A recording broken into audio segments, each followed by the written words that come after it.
బంగారం వెండి అమ్మకాలలో తరతరాల నమ్మకానికి నాణ్యతకు పెట్టింది పేరు శ్రీ ధనలక్ష్మి జ్యువెలరీ. శ్రీ దాడిశెట్టి నరసయ్య గారి ఆశయాలే పునాదిగా వారి మనవడు దాడిశెట్టి నరసయ్య సన్ ఆఫ్ విష్ణు చక్రంచే తుడిలో మొట్టమొదటి BAS hall mark mega AC showroom ప్రారంభం. అందమైన చేత అందుబాటు ధరలు అందరూ మెచ్చే అందరికీ నచ్చే ఎన్నో వెరైటీలతో మీకు ఆహ్వానం పలుకుతోంది Sri Dhanalakshmi jewellery, main road Tuni. నమస్తే, నేను Chandana. Welcome to my media news.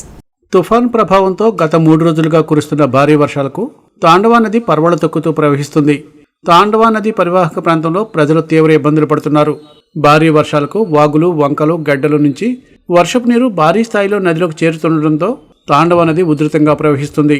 కోట్నందూర్ వద్ద నదిపై నిర్మించిన వంతెనపై నుంచి నీరు ప్రవహిస్తుండటంతో ప్రజల రాకపోకలు బంద్ అయ్యాయి.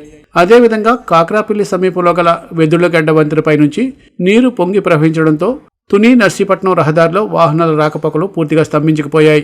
ఎక్కడ వాహనాలు అక్కడ నిలిచిపోయాయి. ఎడతెరిపి ఇవ్వకుండా కురిసిన భారీ వర్షాల వల్ల తుని పట్టణంలో పల్లపు ప్రాంతాలు జలమయమయ్యాయి. వివిధ వార్డుల్లో రోడ్లపై నీరు నిల్వ ఉండిపోవడంతో ప్రజలు ఇబ్బందులు పడ్డారు.